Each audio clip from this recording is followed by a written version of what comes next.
Hello,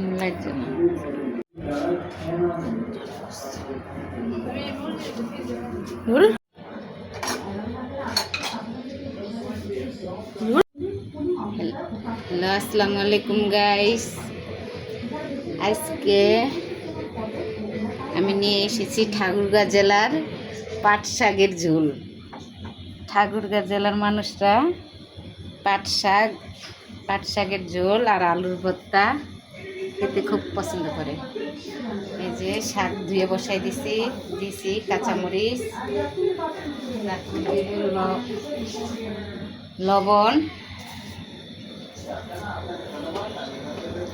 পুরা ভিডিওটা দেখলে বুঝতে পারবেন যে আমি কি রান্না করতেছি। পুরা ভিডিওটা দেখেন। ঠাকুরগাঁও জেলার মানুষরা এই পাট শাকের ঝোল আর আলুর ভর্তা খেতে খুব ভালোবাসে। ঠাকুরগাঁও জেলারা বলে পাট শাকের খাতা। এটা গ্রাম দেশে বলে পাট শাকের খাটা। যারা ঠাকুরগাঁও জেলা থেকে যারা ঢাকায় আছেন, ঠাকুরগাঁও জেলার মানুষ যারা ঢাকায় আছে, বিদেশে আছে, তারা যদি এই ভিডিওটা দেখে অনেক মিস করব। কারণ এই শাকে তারা রান্না করে খায় না, ঢাকার মানুষরা খায় না।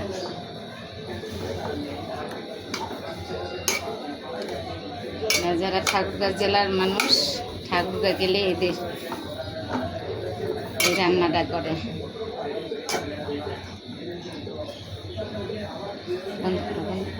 বন্ধ করো। এই দেখ শাকটা হয়ে গেছে। এখন দিব পানি দিলে শাকটা সিদ্ধ হয়ে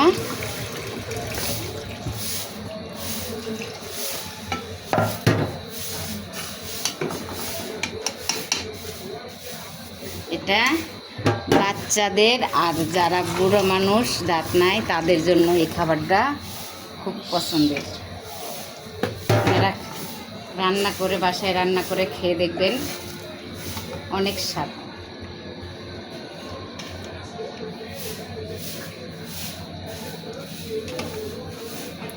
এই পানি দিলাম, পানি দিয়ে হ্যাঁ 10 মিনিট সিদ্ধ হবো।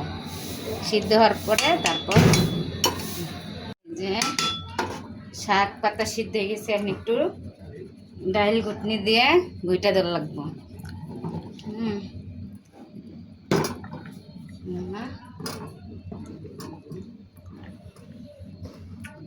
পাতাটা একটু নরম হয়ে যায়, গুইলা যায়। ডাইল ঘুটনি দিয়ে গুইটা, তারপর রসুন দিয়ে বাগার দেব।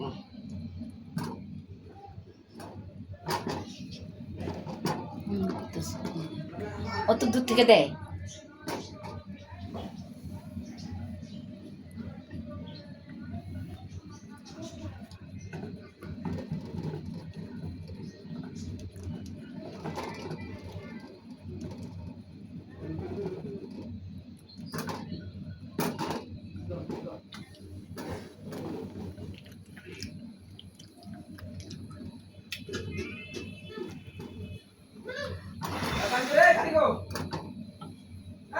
বন্ধ